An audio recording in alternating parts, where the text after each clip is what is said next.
귀하고 가치 있고 영원한 삶에 투자할 수 있는 그러한 은혜를 허락해 주셔서 감사합니다. 오늘 특별히 청년들을 위한 집회를 맞아서 저희들로 하여금 이곳에 모이게 해주시고 또 하나님의 귀한 말씀을 듣게 해주셔서 저희들의 기도의 삶에 대해서 돌아볼 수 있도록 주님께서 인도해 주셔서 감사합니다. 특별히 이 시간에는 또 형제님 간증을 통해서 실제 저희들의 삶 가운데 하나님의 일하심을 경험하고 또 하나님과 동행해가는 삶이 저희의 실제 삶 가운데 어떻게 나타날 수 있는지 또 하나님이 어떻게 또 저희들의 삶을 다뤄가실지에 대해서 인도해 가실지에 대해서 저희가 또 실제적인 이야기를 듣고 또한 저희의 삶에도 동일하게 역사하실 주님을 기대하기를 원합니다. 주님 이 시간에 이곳에 함께하여 주시고 주님의 은혜를 나타내 주시기를 간구를 드립니다. 주님께 의탁을 드리며 우리 주 예수 그리스도의 거룩하신 이름으로 감사하며 기도드렸습니다. 아멘. 네. 오늘 제가 우리 형제 자매님들하고 나눌 이 간증은 주님께서 어떻게 저를 구원하시고 또 생활 가운데서 어떻게 인도해 오셨는지 그런 간증과 또 어떻게 사역으로 또 인도하셔서 주님 섬길 수 있게 됐는지 그런 간증을 함께 드리도록 하겠습니다. 이 제목은 제가 이제 나름 생각해봤어요. 오늘 간증의 제목은 온전한 구원을 위한 인도함이라는 주제로 함께 간증을 나누는 시간을 갖도록 하겠습니다. 저는 지금 올해 47살인데 그렇게 안 보이죠? 네, 제 딸이 이제 수능 시험을 봤어요.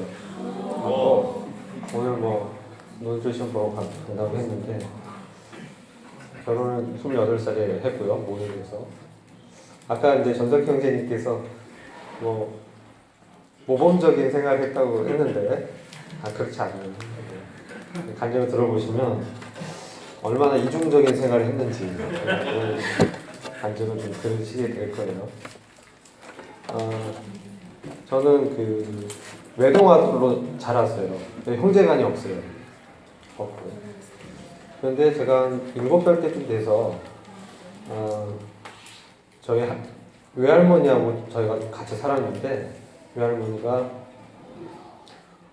너는 이제 형제간이 없으니까 교회에 가면 친구가 많아 이렇게 얘기하셨어요. 그래서 교회에 저는 7살 때부터인가 다니기 시작했습니다. 근데 교회 생활 오래 했죠. 7살 때부터 했으니까. 거기서 주일학교도 다니고 개근을 많이 했어요. 학교도 개근상 주일학교에도 개근하고 그러다 보니까 학생회에서도 빠지지 않고 나오니까 영적인 그런 것보다는 일단은 출석을 잘하는 사람들을 일을 시키더라고요. 학생회 총무도 하고 학생회 이제 학생회장도 하고 이렇게 지냈습니다. 근데 학생 때 되니까요. 제가 이제 직면했던 이 문제가 저는 그때 장로교회를 다녔었는데 교회에 오는 게 굉장히 어려웠어요. 왜냐하면 교회에 오면은 목사님이 이제 이렇게 살아야 된다라는 말씀을 하시잖아요. 근데 그런 말씀을 들을 때마다 제 마음의 이제 부담은 맞아, 그 말이 맞아. 노트 필기도 합니다. 제가 주일학교 때 노트 필기한 거 보면은 요한복음 5장 24절을 분명하게 노트 필기 해놨어요. 주일학교 때. 그런데 그 말씀의 의미를 몰랐죠. 근데 교회에 이렇게 생활을 하다 보니까 학교라든지 또 교회에서는 외형적으로는 모범생 같아요. 문제가 없나 학생처럼 보이는데 제 내면의 삶에 있어서는 그렇지 않았어요. 내 안에서 보는 어떤 갈등들, 정욕들, 이기적인 마음들 그런 것들이 내 안에서 또아리를 틀고 계속적으로 저를 어렵게 했어요. 어렵게 하고 학생회 때 이제 장로교 일반 교파교회에서는 이런 기도원 같은 데 가서 기도를 합니다. 수련회를 갖고 그랬는데 학생 시절에 수련회 가서 기도를 하면서 마지막에 캠프파이어 하면은 이런 A4 용지에다가 죄를 열거하면서 다 써요. 내가 그동안 지은 죄들. 1번 무슨 거짓말한 죄, 2번 뭐 부모님 지갑에서 뭐 돈 빼서 쓴 죄, 뭐 무슨 죄, 뭐 막 써요. 그리고 주님 용서해 주십시오.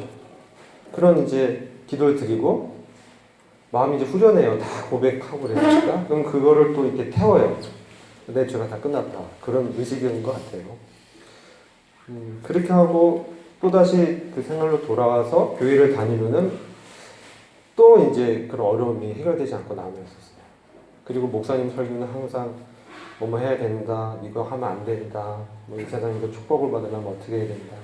전형적인 그런 일반 기독교계의 그 목사님 설교였기 때문에 그런 말씀을 듣고 마음이 무거워지죠. 그리고 이제 교회 가는 게 되게 짐이 됐어요. 왜냐하면은 그 죄 문제에 빠져 있었고 그것 때문에 교회 가면은 또 회개기도를 드려야 되고 또 수련회 가서 그런 예식이라든지 행사를 참여하지만 진정 제 마음에는 자유함이 없었죠. 무거웠어요. 그래서 내가 이런 생활을 계속 해야 되느냐 이런 생각도 들고 그랬습니다. 근데 일반 기독교계에서 이제 발견했던 제 학생 시절의 시각에서 발견했던 점은 이 교회가 하나님의 말씀대로 모이지 않았기 때문에 이 굉장히 정치적이고 비도덕적이다 이런 것을 이제 보게 됐어요. 목사님의 그런 기도 이런 것도 알게 되고 그리고 이제 뭐 재력 있는 사람들 앞에서는 잘하고 그렇지 않은 사람한테는 무시하고 그러한 그런 이중적인 것들을 보게 되면서 제 마음이 이제 어려움이 되고 그래서 제가 고등학교 3학년 때부터는 나가지 않았어요. 그 전에 굉장히 열심히 했는데 고3 때부터는 좀 멀어지면서 저희 집 앞에 있는 교회 다니기 시작했습니다. 그리고 이제 대학 시험에서 낙방하고 재수를 했어요. 재수를 하고 그 다음에 마친 다음에 그 대학을 진학하게 됐습니다. 그런데 제가 이제 구원받게 된 간증 계기가 된 것은 제가 1학년 때 그 캠퍼스에서 그때 이제 제가 담배를 피기 시작했어요. 담배를 피면서 이제 지금은 대학생들이 굉장히 열심히 공부하잖아요. 근데 저 다닐 때만 해도 그렇지 않았어요. 뭐 지금으로부터 한 27년 전, 거의 30년 전이니까 그때 무슨 캠퍼스에 낭만 그런 거가 있었어요. 그래서 담배도 피고 좀 이렇게 즐겁게 놀아보기도 하고 이렇게 이제 좀 생각하고 있었는데 어떤 내비게이터 형제님이 저한테 도전했어요. 당신 지금 죽어도 천국에 갈 확신이 있는가? 근데 제 마음 가운데 저를 살펴보니까 그런 확신이 없었어요. 그래서 없습니다. 그렇게 말씀드렸죠. 그러니까 그분이 저한테 도전한 것이 당신 그러면 지금 죽으면 지옥 갑니다. 그리고 당신은 하나님의 자녀가 아닙니다. 그리고 더 정확히 얘기하면 당신은 마귀 자녀입니다. 그렇게 얘기를 하시더라고요. 근데 제가 어렸을 때부터 교회 생활 쭉 해왔고 그랬는데 마귀 자식이라는 얘기를 딱 들은 순간에 그 말에 공감은 되고 굉장히 논리적인데 너무 기분이 안 좋아지는 거예요. 기분이 막 나빠지면서 더 이상 얘기를 하고 싶지 않아졌어요. 그래서 제가 시간이 없어서 이제 가야겠습니다. 그러니까 그러냐.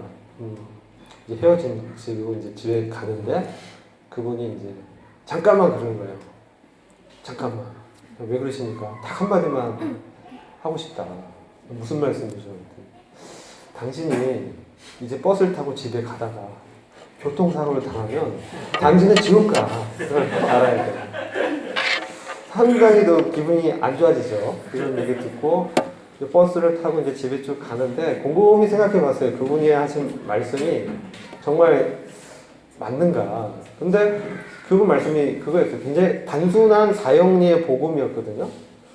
그런데 내가 구원의 확신이 없고 하나님에 대한 믿음으로 천국 갈 자신도 없었기 때문에 그렇다면 내가 마귀의 자녀고 지옥 간다는 건 맞잖아요.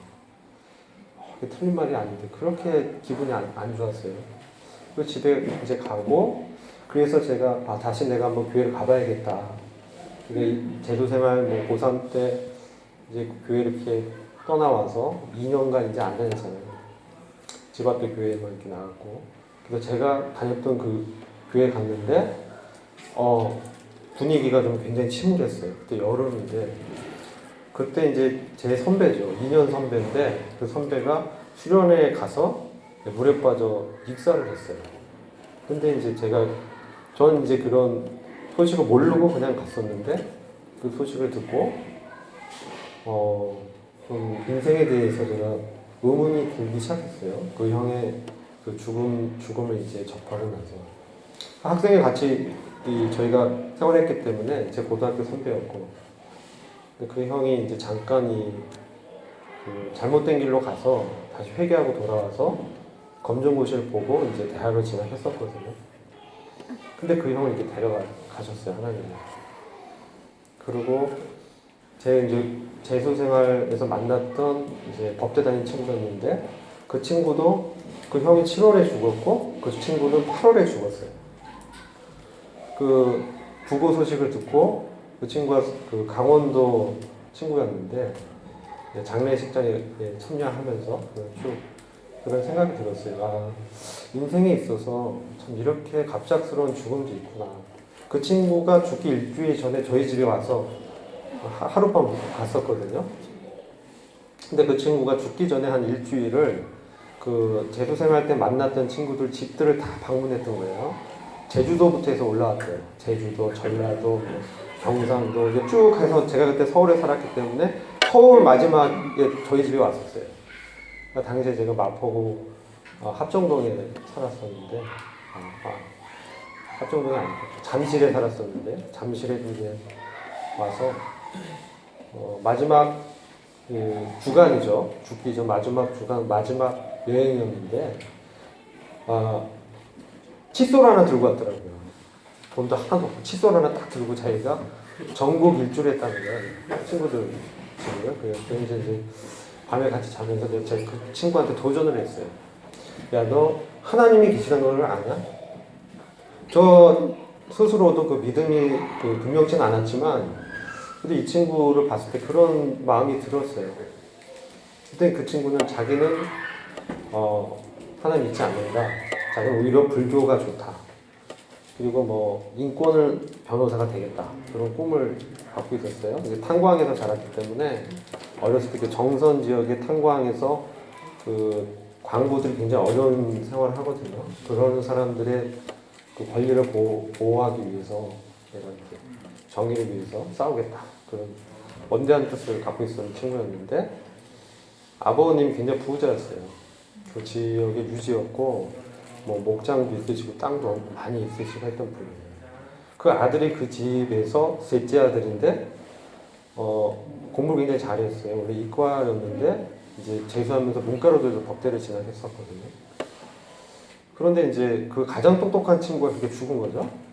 아버지와 함께 목장 일을 도우러 올라갔다가 내려오지 않으니까 이제 큰형이 이제 걱정해서 가보니까 사고가 나서 현장을 가보니까 그 당시 이제 트럭이 3륜 트럭이 있었어요. 바퀴가 4개가 아니라 3개짜리가 있거든요.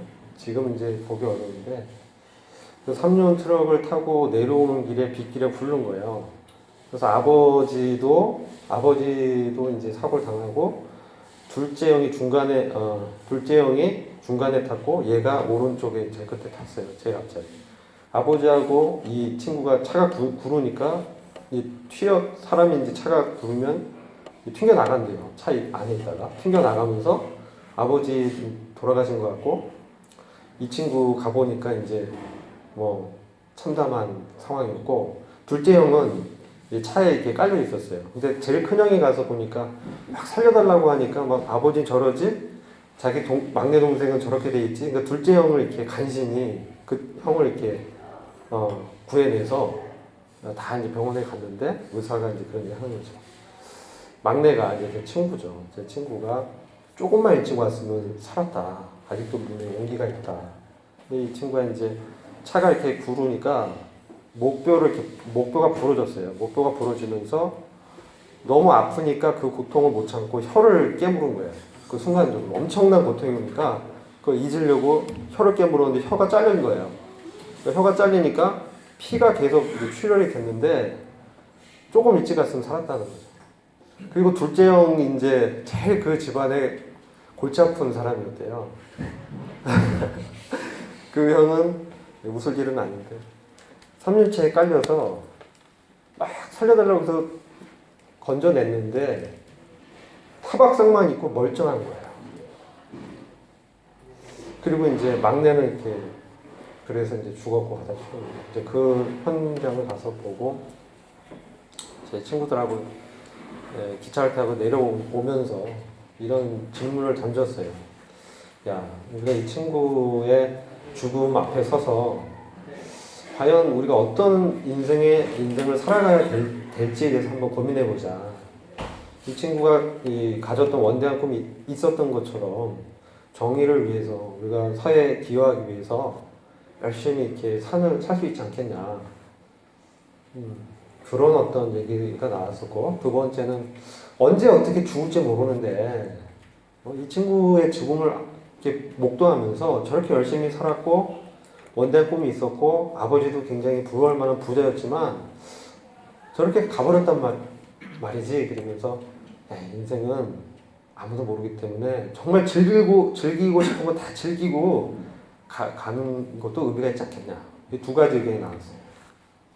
그러면서 제가 그런 마음에 이제 인생에 대해서 회의를 좀 푸고 궁금증도 생기고 죽어서 이제 천국 가느냐 지옥 가느냐 그런 문제를 떠나가지고 인생의 이 불확실성에 대한 어떤 그 위기감을 느꼈어요. 나도 잘못하면 누구도 모르는 사이에 사고로 죽을 수 있겠구나. 그런 생각을 갖고 제가 이제 돌아갔고 그리고 제 친구한테 이제 전화를 걸었어요. 그 친구는 제가 학생회 시절 때 이웃교회 학생회 회장하던 친구를 이제 만났고 저 고등학교 동기였는데 근데 이 친구는 근데 항상 그때 학생 운동에 빠져 있었어요. 근데 없고 누나가 받았는데 누나가 그런 얘기를 하는 거예요. 제가 쭉 얘기를 들어주시고 그 누나가 관악교회 관악 모임에 다니셨던 분인데 우리 모임에 저한테 그런 말씀을 하는 거예요. 제가 이해할 수 없는 얘기를 하셨어요. 본인은 매일 하나님을 만난다는 거예요. 하나님을 매일 만난다. 어떻게 하나님을 만날까? 그런 궁금증이 막 일어났어요. 제가 그냥 짧은 지식으로 하나님이 꿈이나 아니면 환상 가운데서 나타나서 누나를 만나나 보다. 정말 궁금해졌어요. 인생에 대해서 이 불확실성에 대한 위기의식을 느끼고 친구와 내가 아는 친한 형의 죽음을 본 이후에 이렇게 살면 안 되겠다. 그래서 제가 찾았던 그것이 이제 교회였어요. 근데 모임에 이제 연결이 된 계기가 됐죠. 그래서 이제 모임에 연결이 돼서 복음을 이제 듣게 됐어요. 그게 대학교 1학년 때 일이거든요. 이게 89년도였어요. 1989년도에. 이제 그때 복음을 처음 들으면서 저한테 말씀을 이제 교제해 주신 형제님이 저에게 도전을 했어요.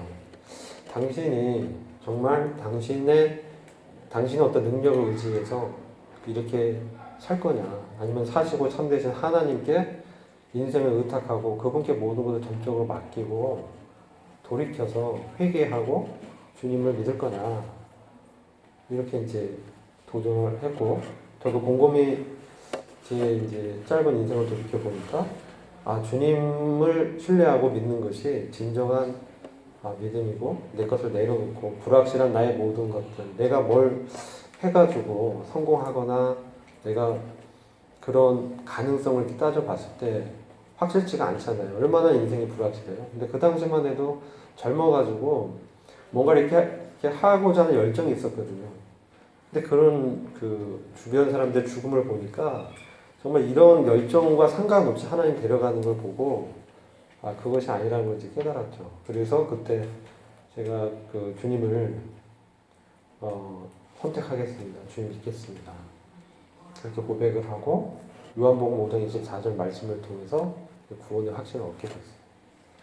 근데 그렇게 구원의 확신을 얻고 이제 생활을 하면서 교회 생활을 이렇게 쭉 하는데 뭐 그 당시 이제 열심히 이렇게 참여를 했던 것 같아요. 주중 모임에도 수요일도 나가고 금요일도 나가고 뭐 이런 세미나 같은 데 참석하고 그랬었어요. 그때 이제 여름 수련회 하면 로마서 강의를 하면 하루에 뭐 8시간도 강의를 듣고 그랬어요. 근데 지금은 하루에 1시간, 2시간 말씀 듣는 것도 힘들어하잖아요. 근데 그 당시는 그랬던 것 같아요. 그래가지고 말씀도 듣고 되게 열심히 생활하고 또 군대에 가서 저는 이제 미군부대 카투사 생활했었는데 거기서 하나님 말씀 이제 묵상하면서 하나님 말씀을 묵상하고 경건의 훈련을 하는 것을 주님이 훈련시켜 주셨어요.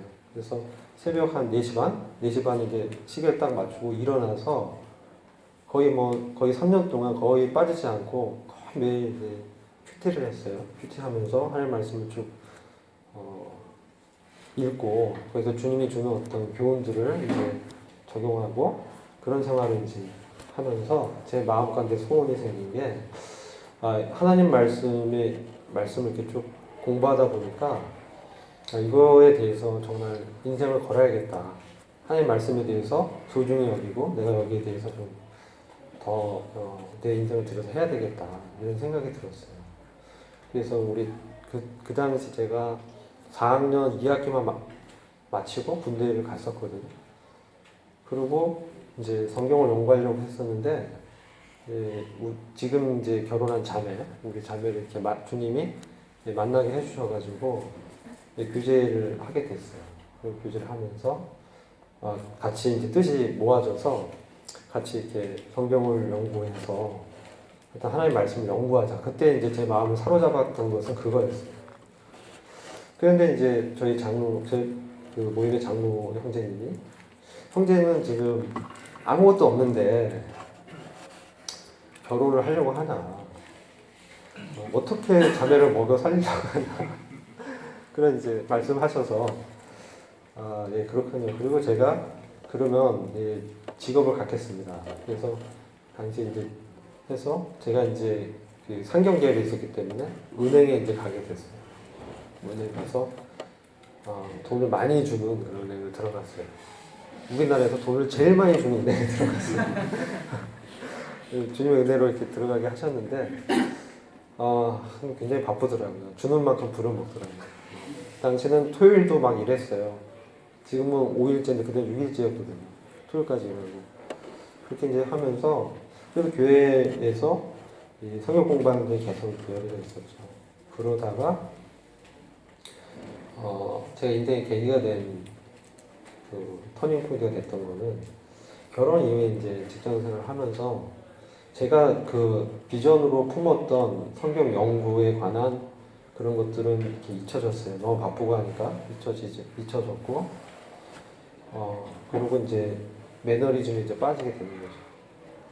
그러다가 분당북부교회 이제 관악에서 분당 지역으로 개척을 분가를 하면서 나가게 됐어요. 나가서 거기서 주님을 섬기게 되면서 뭐 학생회도 섬기게 되고 또 예배도 드리고 재정도 이제 맡게 됐어요. 그래서 굉장히 열심히 했어요. 그 당시도 뭐 저희도 수요 집회하고 또 금요 이제 일꾼 모임하고 이렇게 여러 모임이 있었는데 열심히 이제 했어요. 교회 활동을 열심히 했어요. 근데 뭐냐면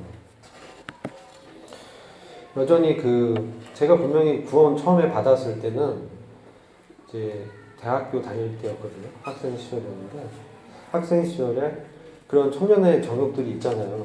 정들이 올 때 주님 앞에서 제가 기도하고 주님이 이렇게 보여준 말씀을 위해서 그런 유혹들이 말씀에 의해서 차단이 되고 말씀이 이렇게 분별하면서 이렇게 멀리할 수 있었어요. 근데 사회생활에 이렇게 들어가면서 결혼하고 사회생활 하게 되면서 이 사회가 주는 그런 이 스트레스가 있었어요. 직장에서 오는 스트레스, 그리고 제가 가졌던 그런 비전은 이제 물거품 되어서 사장되고 계속 반복적인 이런 생활, 또 교회 생활이 되면서 교회 생활할 때 굉장히 모범적이고 잘 이렇게 생활하는 것 같았었는데 직장에서는 뭐 별로 그냥 뭐 술 안 마시고 이런 것, 그 당시는 그랬어요. 그러니까 크리스찬으로서 술 마시는 건 아니다. 제가 이제 담배를 대학교 1학년 때까지 피다가 주님이 이제 믿고 난 다음에 담배는 자연스럽게 끊어졌어요. 근데 사회생활하면 우리나라 이 사회는 술 같은 이런 것들은 아주 기본적인 거였거든요. 특히 은행, 제가 이제 그때 기업 심사를 하고 있었는데 접대도 많이 받을 기회도 있고 뭐 룸살롱도 가게 되고요. 그런데도 뭐 술 안 마시고 하니까 재미가 없죠. 당신 무슨 재미로 사냐. 그냥 그래도 그냥 저는 교회 다니고 그러니까 사람들이 그러나 보다 그러고 했었는데 제 마음 안에 그런 갈등들이 있었던 거예요. 이런 스트레스, 계속적으로 반복적인 생활, 나의 이중적인 면들, 내 안에 여전히 끊어지지 않는 정욕의 문제들, 죄의 세력의 문제가 내 안에 여전히 있더라고요. 근데 그게 더 뚜렷하게 나타나는 거예요. 더 보이는 거예요. 더 보이게 되고, 그리고 그 교회에 가서 제가 예배 감사도 참여하고 학생들 가르치고 하지만 다시 직장에 돌아오면 그런 능력 있는 삶을 못 사는 거예요. 그래서 눌려가지고 교회 문제도 여전히 나를 괴롭히고 또 그렇게 불평이 막 일어나는 거예요. 내가 원했던 삶이 이게 아닌데 이렇게 살고 있다니 막 그런 자책도 들고 그런 것들이 이제 제게 이제 어려움을 줬었는데 겉으로는 표현 안 했는데 우리 자매는 알죠. 자매하고 관계에도 굉장히 이제 어려움이 됐었고 그런 갈등의 문제가 계속 가니까 제가 이제 2005년도인가 거의 한 9년 전에 그 당시 이제 제가 이제 제 마음 가운데 그런 문제를 주님 앞에 놓고 주님께 이제 기도를 드렸어요. 주님, 제가 교회에서 이렇게 생활하면서 겉으로 이렇게 잘하는 것 같지만 제 안에 있는 끊어지지 않는 죄의 권세의 문제, 죄의 세력에 번번이 지는 내 이 연약한 모습, 그러나 교회에서는 일을 하고 있는 이런 이중적인 모습을 이렇게 보게 되는 거예요. 겉으로는 굉장히 모범적인데 제 마음 안에 그 갈등은 굉장히 이중적이었어요. 그러니까 예배를 드리면서 주님이 십자가에서 우리 죄를 다 속했잖아. 그리고 다른 사람들 다 그렇게 살잖아. 이런 어떤 합리화시키는 것들이 제 마음 안에 들어왔어요. 그게 들어오면서 근데 나중에는 이게 점점 커지니까 매번 그런 생활이 이제 끊어지지 않으니까 주님 앞에서 기도드리는데 주님, 제가 이렇게 이중적인 바리새인적인 삶을 사는 이런 상황에서는 아닌 것 같습니다. 제가 겉으로 이제 사람들이 볼 때는 멀쩡하게 그렇게 보이지만 내 안에 이런 부분들을 주님 잘 아시지 않습니까? 이런 부분에 있어서 주님께서 저를 좀 불쌍히 여겨주십시오. 이게 해결이 안 되면 두 가지 이제 제가 주님께 드렸는데 제가 믿는 그 믿음이 잘못됐다 이런 생각이 들었어요. 왜냐하면 이제 말씀에서는 말씀하고 있는 그 것들이 제 삶 가운데 경험이 되고 실질적으로 나타나야 되는데 그렇지 않고 여전히 막 불평하면서 불평이 끊어지지 않고 그런 안에서 또 교회 생활을 하니까 완전히 종교 생활로 전락하게 됩니다. 그래서 로마서 7장에 그 종교 아래에 있는 바울의 고백이 그랬잖아요. 비참하도다. 이 사망의 몸에서 누가 나를 건져내 주겠느냐. 로마서 7장에 이게 바울의 고백이었거든요. 그래서 저도 그 고백이 제 고백이었어요. 이 비참한 이 죄가 여전히 일어나고 있는 이 사망의 몸에서 누가 나를 건져내겠느냐. 그러면서 제가 주님께 제가 이렇게 그냥 가식적이고 외식적인 삶을 계속하는 것보다 제가 신앙을 접겠습니다. 교회를 떠나겠습니다. 이게 아무 의미가 없습니다, 주님. 그렇게 계속 기도 드렸어요.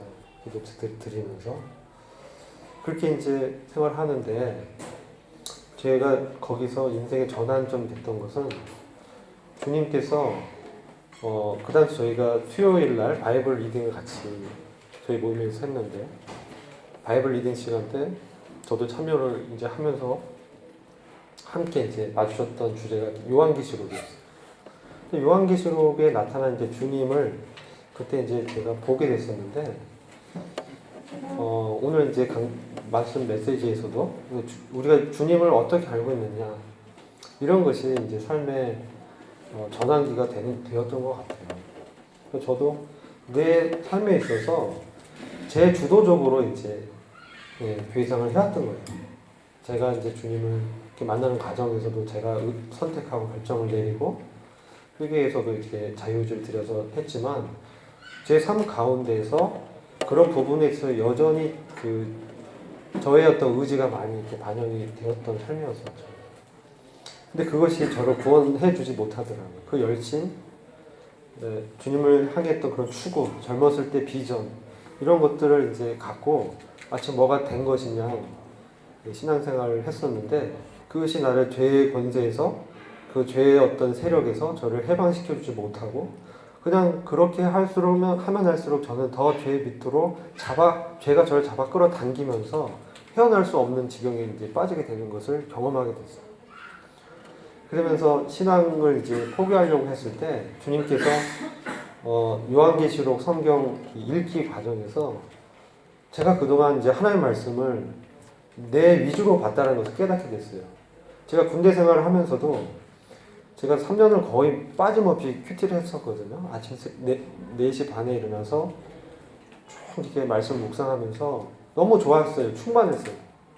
근데 그때뿐인 거예요. 그날 나를 안위시켜주는 그 말씀, 그리고 신앙의 진보를 했겠죠. 주님의 관점에서. 근데 저 편에서는 그게 계속 반복되는 거였어요. 그런데 그때 이제 제가 신앙을 포기하려고 했었을 때 주님이 그 성경 읽기를 같이 하면서 형제들을 통해서 특별히 요한계시록에 나타난 1장에 나타난 그 주님의 그 영광스러운 모습을 이렇게 보게 됐어요. 그 사도 요한이 접했던 그 주님, 공생의 기간 동안에 사도 요한이 경험했던 주님은 그가 주님의 그 가슴에 기대어서 누가 주님을 팔자냐고 물을 정도로 굉장히 주님과 친밀했던 사이였지 않습니까? 그런데 요한계시록 1장에서 사도 요한이 다시 만난 주님은 너무 무시무시한 그 하나님의 형상, 심판자의 형상을 띤 그 주님의 그 모습을 만나게 된 거예요. 그래서 그 주님의 모습 앞에서 그가 엎드러져서 죽은 자처럼 됐어요. 근데 저희가 그 쭉 요한계시록을 같이 읽으면서 그때 제가 이제 알게 된 것은 우리 예수님은 단순히 나의 죄를 용서하시고 내가 어렵고 내가 힘들 때 내가 기도할 수 있는, 의지할 수 있는 그런 어떤 그 하나님의 아들, 그런 좋으신 분, 이렇게 이제 인식을 해왔었거든요. 나의 필요를 채우시는 주님, 내가 필요할 때 기도하고 그런 주님이었어요. 그래서 그런데 요한계시록 1장에서 나타난 그 주님은 그런 주님이 아니에요. 이 세상을 심판하시면서 알파와 오메가하며 처음과 나중인, 시작과 끝이신 바로 창조주 하나님의 진정한 본체로 오신, 성육신하신 바로 그 주님이 그 주님이 이제 대면하게 되는 거예요. 말씀 가운데서. 그러면서 제가 성경 읽기를 오랫동안 해왔지만 오전에 내 중심에 이 성경 읽었던 이런 이 큐티, 이른바 큐티, 화이어트 이번에 이런 시간을 이렇게 보면서 말씀을 읽었던 이런 것들이 잘못된 건 아닌데 거기서 나아갈 것을 주님이 이제 원하시는 거죠. 그런 수준이 아니라 예수님 그런 분만이 아니라 너의 필요를 채워주는 그런 주님이실 뿐만 아니라 너를 좌우하고 너의 인생을 책임지시며 너의 인생을 주관하시는 그러한 정말 창조주 하나님이시다. 예수님이 바로 하나님의 본체시다. 하나님의 아들이지만 성자 하나님이면 그분 자체는 정말 하나님과 같은 분이다. 그분은 진정한 주님이시고 왕이다.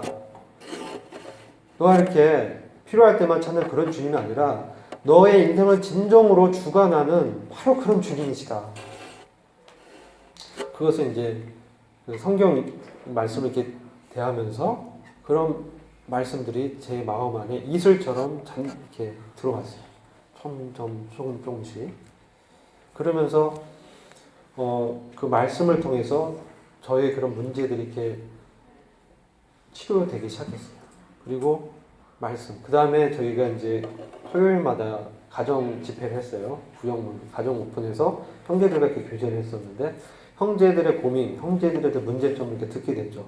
그러면서 그런 문제 가운데 동일한 고민과 문제 가운데 있는 것을 함께 이제 기도하면서 우리 이런 형제들이 있구나. 나와 같은 고민을 하고 우리 형제들이 있음을 알게 되고 같이 이제 기도하게 되고 그렇게 되면서 이제 삶이 좀 이렇게 믿음이 조금씩 자라가기 시작했어요. 그렇게 되니까 그때 이제 그 주님께서 보여주신 말씀이 디모데후서 2장 15절 말씀인데요. 잠시 같이 보겠습니다.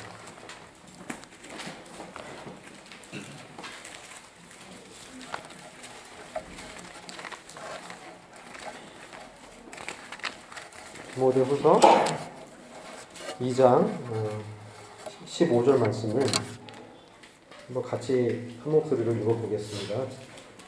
시작. 너는 진리의 말씀을 옳게 분별하며 부끄러울 것이 없는 일꾼으로 인정된 자로 자신을 하나님 앞에 드리기를 힘쓰라. 그래서 당시 이제 이 말씀의 의미를 이제 깨닫게 되면서 하나님 앞에 일꾼으로 자신을 드리기를 힘쓰라고 이렇게 바울이 자신의 영적 아들인 디모데에게 권면하는 것을 듣게 되고 그리고 이게 다른 흥정역 버전을 보면 동일한 본문이 이와 같이 이제 표현이 되고 있어요. 디모데후서 2장 15절을 흥정역 말씀으로 제가 한번 읽어보겠습니다.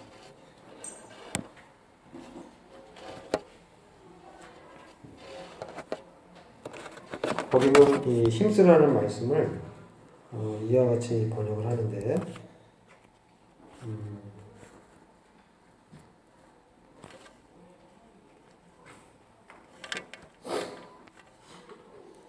너는 진리의 말씀을 바르게 나누어 내 자신을 하나님께 인정받은 자로 부끄러울 것이 없는 일꾼으로 나타내도록 연구하라. 스터디예요. 영어로 보면 스터디라고 되어 있어요. 그래서 그 힘쓰라는 단어를 이제 연구하라는 단어로 이렇게 번역을 하고 있는데 그러면서 성경 연구를 이제 그때부터 본격적으로 하게 됐어요. 그러면서 성경 연구가 얼마나 중요한지 우리 지금 보면 말씀을 경험해야 된다 이런 말씀 많이 하잖아요. 아니면 뭐 이렇게 지식만 많이 쌓으려고 하면 그만해진다 이런 얘기도 많이 하고 그러시는데 그 말씀이 이제 틀린 것은 아니지만 충분히 우리가 주님을 아는 지식에서 자라가야 되는 거거든요. 저를 아는 지식과 그 은혜 가운데서 자라가라고 베드로 사도가 말씀하고 있지 않습니까? 그래서 주님이 어떤 분인지가 정말 제 인생에 있어서 전환기가 됐어요.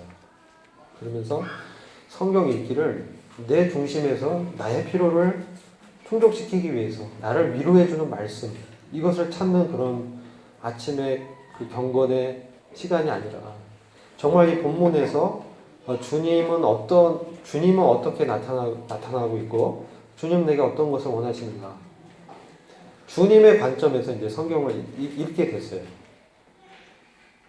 그렇게 되면서 이 말씀 안에서 주님은 내가 내가 연구하길 원하시는구나. 내가 이렇게 드리기를 원하시는구나. 그리고 저를 봤을 땐 도덕적으로 무능력하고 정말 능력이 없는 자라는 것을 이제 깨닫게 됐어요. 제가 그런 과정에서. 그래서 주님께 이제 내가 정말 주님 안에 있는 그리스도 안에서 그리스도와 하나 된 자구나. 이런 인식이 이제 생기기 시작했어요.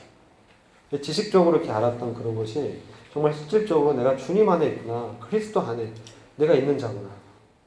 이런 생각들을 형제들과 교제를 통해서 또 우리 모임의 초기 브레드린의 저작들을 통해서 그리스도 안에 있는 이 연합된 자로서 얻는 이 신령한 하늘의 복에 대해서 주목하게 됐어요.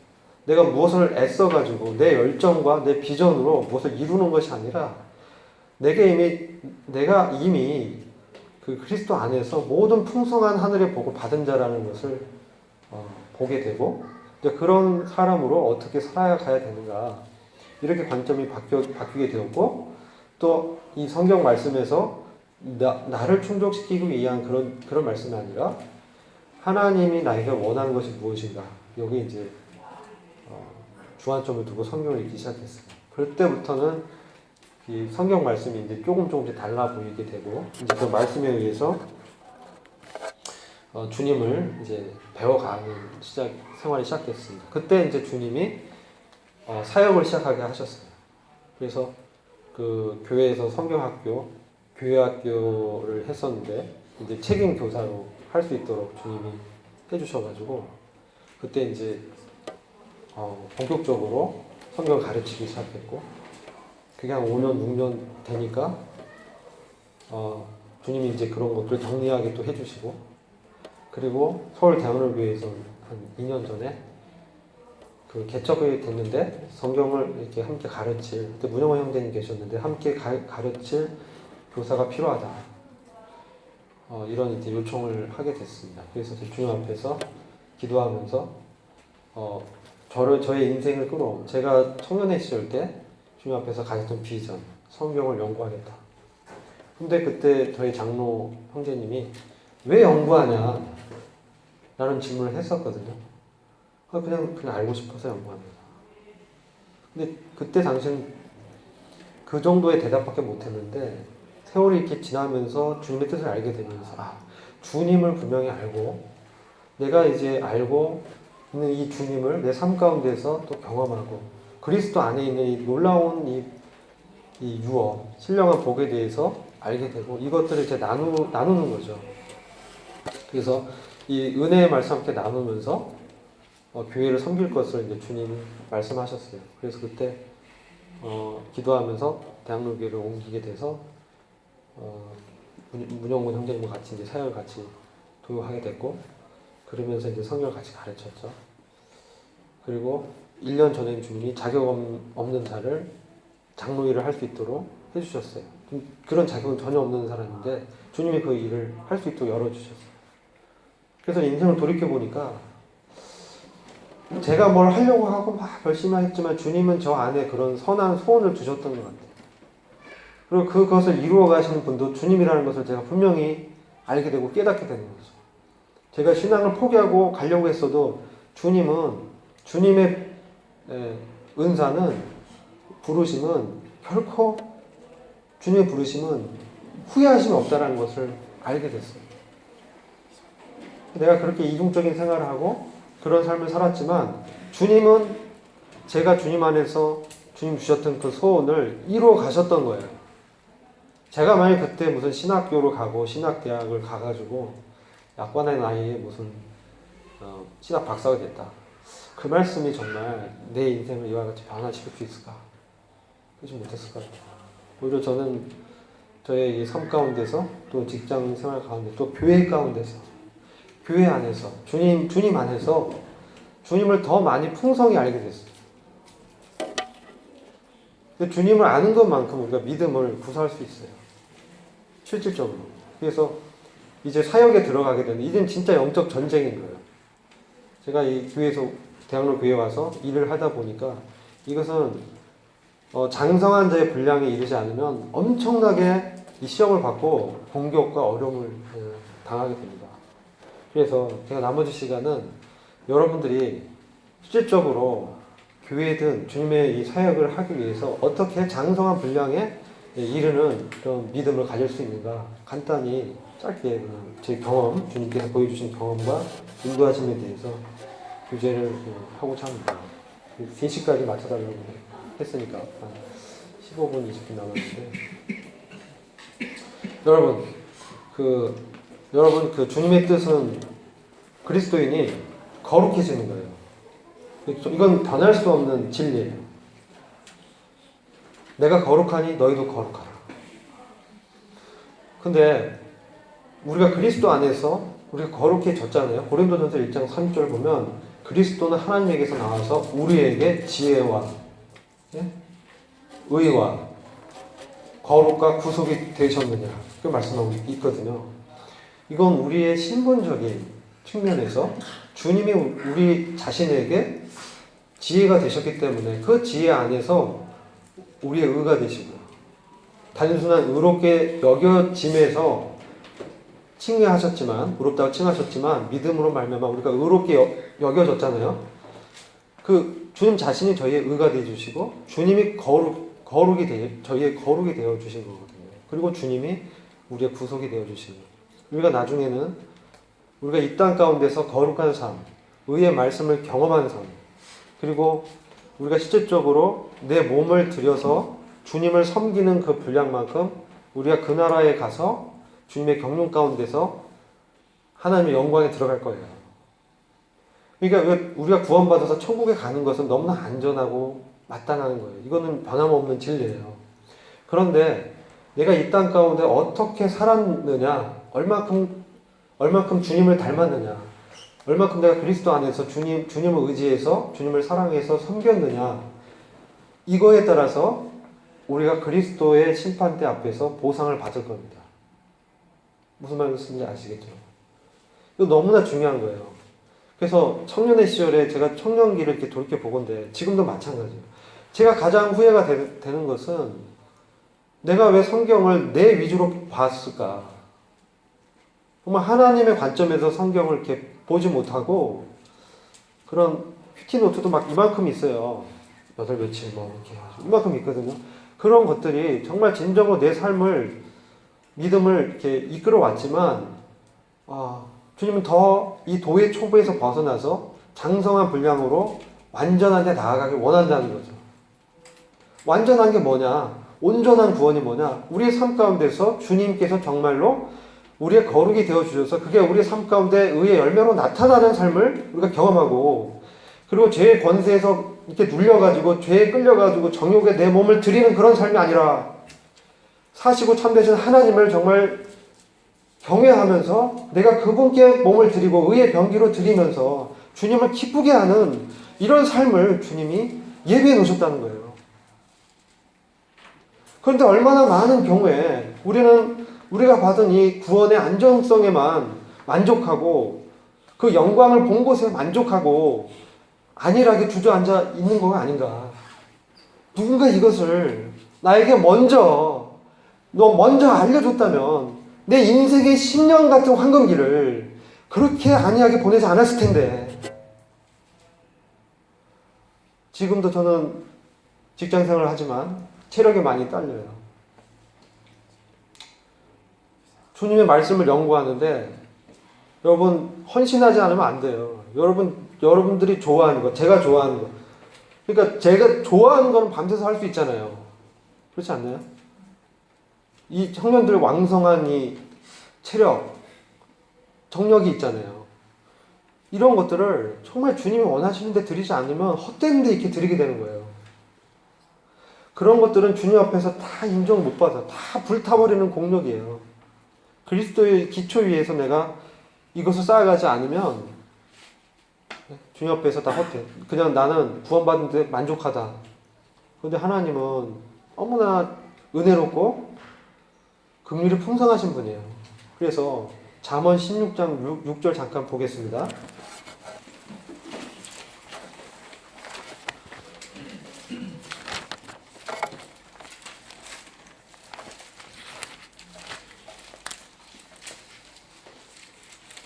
자세하게는 말씀 못 드리지만 제가 개략적으로 이 온전한 구원에 대해서 말씀을 이렇게 교제하고 간증을 드리려고 합니다. 자, 16장 6절 보면 인자와 진리로 인하여 죄악이 속하게 되고, 우리의 죄가 속하게 되는 것은요, 우리의 공로와 상관이 없어요. 주님이 십자가에서 다 이루어 주신 거예요. 우리 죄의 사함 다 받았잖아요. 그죠? 근데 이 악에서 떠나는 성별된 삶은 다른 거예요. 기초는 그리스도 위에 있지만 악에서 떠나는 거룩한 삶은 주님을 경외해야 되는 거예요. 주님 어떻게 경외할 수 있어요? 이 경외는 두렵고 떨리는 마음으로 주님을 존경하고 그분이 좋아하는 것과 같은 마음을 갖는 거예요. 그분이 싫어하는 것은 같이 싫어하는 거예요. 주님과 마음이 같이 하나 되는 거예요.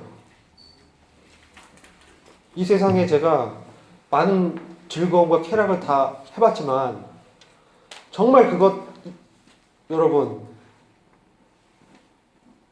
먹어봐야 사람들이 안다는 게 참 어리석은 것 같아요. 다 배설물이에요. 우리가 가져갈 게 아무것도 없어요. 정말 그래요. 정말 남고 존귀하고 귀한 거는 주님 안에 있는 거예요. 여러분 빨리 이것을 깨달아야 돼요. 주님 안에 있는 게 가장 가장 가치 있는 거예요. 왜? 영원하기 때문에. 이 세상에 주는 거는 잠깐의 우리의 유익을 위해서 주어지는데 하나님이 마련하신 이 구원 안에 있는 것, 그리스도 안에 있는 것은 영원한 가치가 있는 거예요. 그래서 우리의 인격이 주님과 방불한 그런 자가 되는 거예요.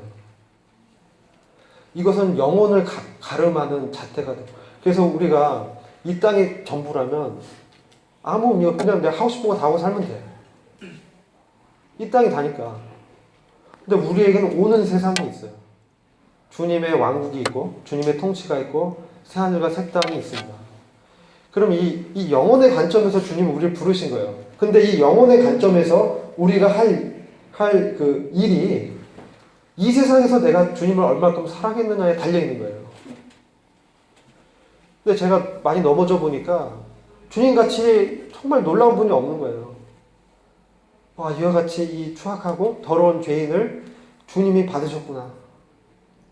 그러면서 주님이 베푸신 사랑을 이렇게 생각해 보면 주님을 존경하지 않을 수가 없는 거예요.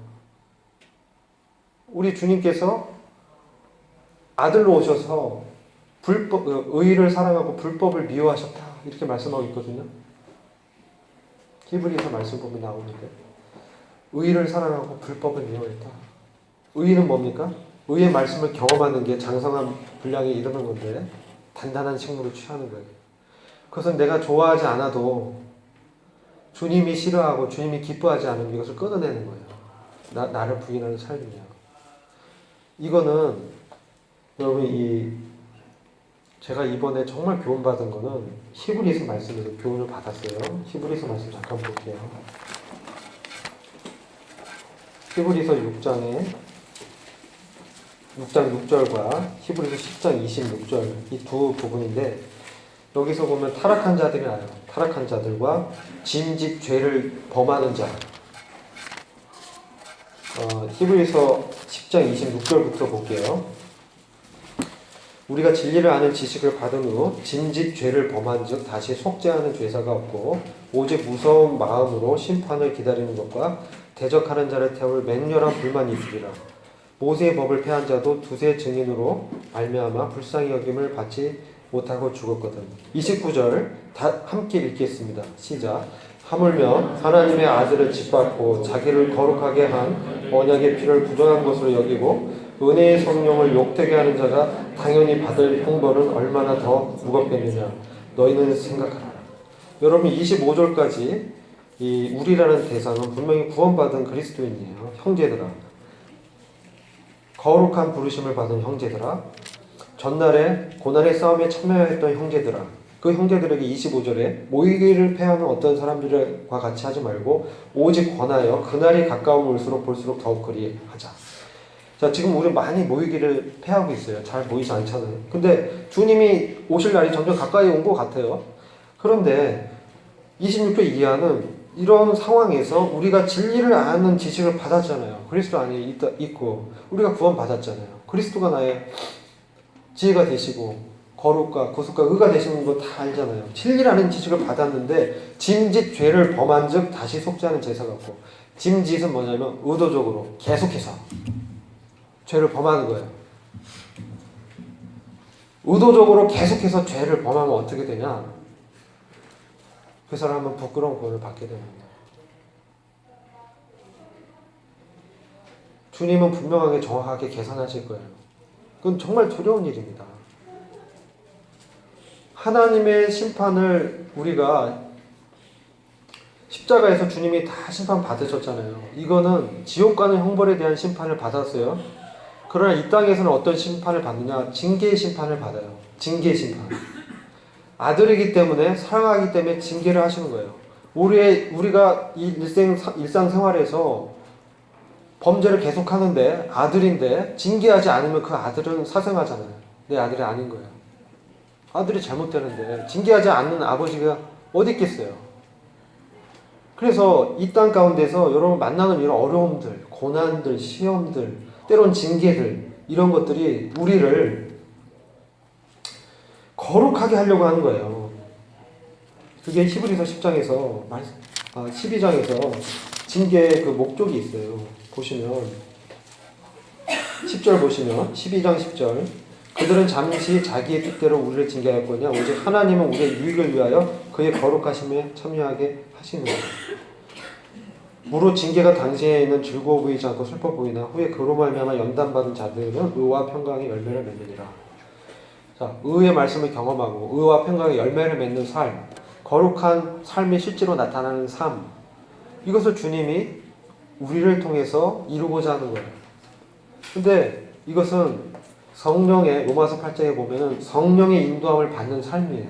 생명과 성령의 법 안에서 내 안에 말씀하시는 그 말씀과 성령의 음성에 순종하는 삶이에요. 근데 제 경험은 내 의가 살아있고 내가 뭔가 하고자 하고 내 노력으로 다 뭔가 하려고 했던 열정이 있을 때는 성령의 음성이 잘 안 들리는 거예요. 정말 이 부분에 있어서 내가 정말 잘할 수 있다. 내가 나의 노력으로 뭘 할 수 있다라고 생각하는 건 정말 내려놔야 돼요. 나를 부인해야 돼요. 그리고 주님이 하실 수 있다. 나는 부족하지만 그리스도 안에서 주님이 나와 함께 하신다. 주님이 내 안에서 사시는 것이다. 주님이 내게 능력을 주신다. 내게 능력 주시는 자 안에서 내가 믿음으로 할 수 있는 것이다. 그래서 실제적으로 우리가 청년의 시기 또 그 이후에 여러분 지금 의의 말씀을 경험하고 단단한 것을 취하는 그러한 이 경건의 훈련이 되어져야 돼요. 그렇지 않으면 우리는 이 시대의 조류, 가치관, 이런 문화, 그리고 얼마나 타락해가고 있어요. 여기에 흘러가게 되는 거예요. 그냥 도덕적 관념이 다 무너져요. 그럼 진정한 주님 원했던 주님의 인격을 닮은 삶을 나타내는 이것을 못하게 되는 거예요. 그러니까 내가 만일 지금 내가 끊이지 않는 그 죄 아래 있다. 기도하셔야 돼요. 내 이 문제 해결할 수 없다. 내 죄의 권세에서 해방된 그 진리대로 살고 있지 않는다. 그러면 주님 앞에서 회개해야 돼. 긍휼히 여겨야 되는 거예요. 이거 당연한 삶이 아닌 거예요. 남들이 그러니까 아닌 거예요. 주님이 기뻐하지 않는 삶이에요. 그걸 정말 놓고 주님께 정말 부르짖고 긍휼히 여기고 기도해야 돼요. 그렇게 넘어졌다는 사람이 있으면 내 문제로 여겨야 돼요. 경계심을 가지면서 정말 주님 앞에서 여기 보면 징계하는 하나님의 심판이 있는 거예요. 믿는 자들도 하나님이 징계하는 거예요. 그래서 이게 계속되면 심지어는 우리를 징계하는데 육신의 병도 주시게 돼요. 그리고 담력을 잃어. 약해져. 그래도 계속해서 계속 죄를 짓잖아요. 어떻게 되겠어요? 네? 고린도전서 11장에는 이렇게 말씀하고 있어요. 잠든 자들도 적지 않다. 잠든다는 거는 우리가 슬리핑하는 게 아니라 실제로 목숨까지 취해간다는 얘기예요. 징계가. 왜냐하면 그 사람을 이 세상과 함께 죄의 정함을 당하지 않고 주님과 함께 통치하는 영광에 들어가게 하기 위해서 때론 사단에게 이 몸을 넘겨줘요. 사도 바울이 고린도전서 보면 사도 바울이 계속 음행의 죄를 짓는 그 사람에 대해서 내가 그걸 사단에게 내어줬다. 그러나 영혼은 구원했다. 이게 무슨 말씀이에요? 영혼은 구원해서 안전해요. 몸은 사단에게 내주는 거예요. 죄에 그냥 빠지게 내버려둘 수 있는 거예요. 두려워해야 됩니다. 왜 그렇게 하냐? 우리를 사랑하시기 때문에. 우리를 그렇게 징계하시고 심판하시는 거예요. 이 땅에서는 교회는 다루어지는 거예요. 이 땅에 있는 교회 시대에서는 교회가 다뤄지고 연단받고 주님을 더 인격을 닮아내고 고난 가운데서 견뎌내는 거예요. 이 땅은 우리의 고향이 아니기 때문에. 그래서 여러분들이 지금 겪는 어려움들, 이런 시험들, 제가 돌이켜보니까 다 주님이 저를 이렇게 연단하고 경험케 하고 주님이 원하시는 게 무엇인지를 다 알게 하시기 위해서 그런 시험을 주시더라고요. 그러다 넘어졌다.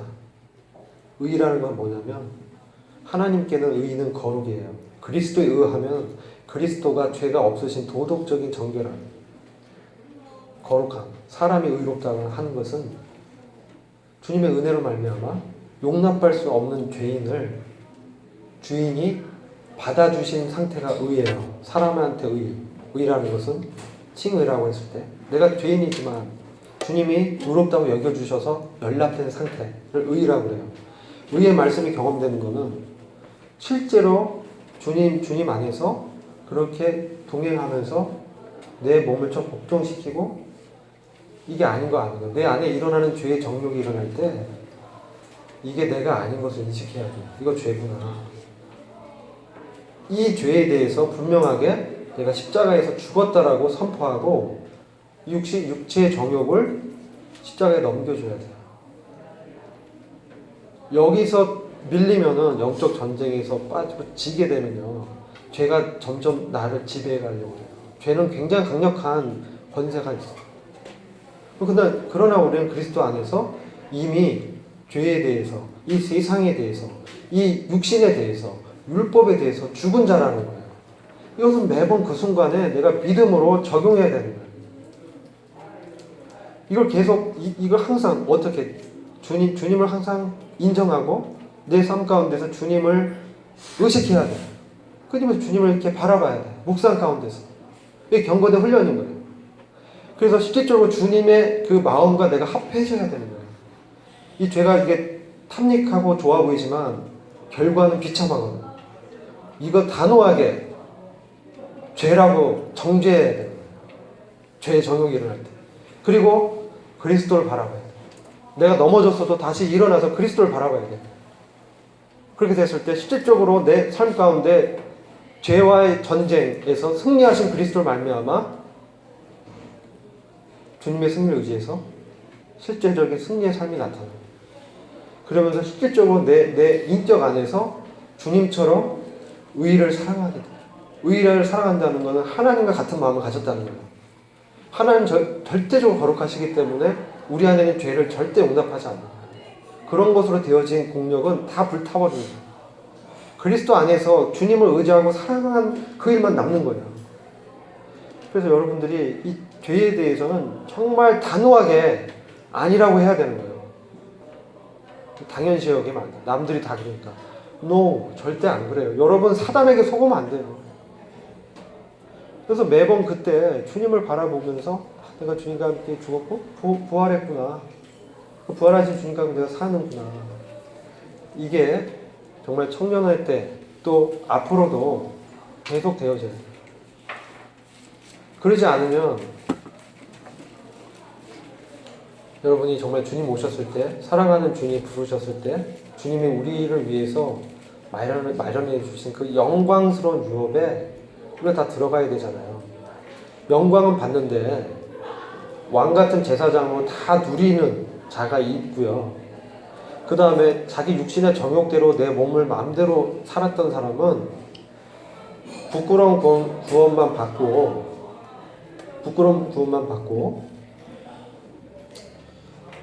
평민처럼 사는 거예요. 하나님의 왕국에서. 근데 언제까지?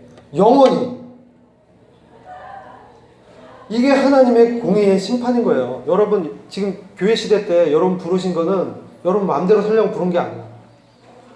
제가 돌이켜보니까 이런 말씀을 정말 제대로 누군가 전해줬으면 또 주님이 깨닫게 해주시고 이렇게 인도함 가운데서 아시게 저 같은 거 너무 많이 이렇게 시행착오해서 그런데 여러분들은 좀 젊을 때 너무 이렇게 시행착오하지 마시고 하나님 말씀의 그 기준에 맞춰가지고 실질적으로 거룩한 삶으로 나가야 됩니다. 그래서 실제 의의 열매가 맺히게 돼요. 여러분들이 영원히 가져가는 거예요. 영원한 가치에 있는 거, 영원한 가치를 위해서 이 땅 가운데 영원하지 않는 거에 대해서는 과감하게 내려놓고 영원한 가치를 두고 청년의 시기를 정말 귀하게 쓰기를 원하는 거예요. 네, 이상 이제 마치고 더 그 기회가 되면 다음에 시간이 있으면 더 나누기를 하고 여러분들 이게 교훈을 삼아서 믿음의 선배가 돌이켜보건데 이런 게 너무 아쉬워서 여러분들에게 말씀드린 겁니다. 마무리 기도는 우리 송영길 선생님께서 해주셨습니다. 그대로 오신 아버지 하나님, 저희들 우리를 부르시고 하나님이 자녀 삼아주시며 이 땅에서 우리가 살아야 될 분명한 이유를 깨닫고 나그네 길을 걸어갈 수 있도록 해주시며 감사를 드립니다.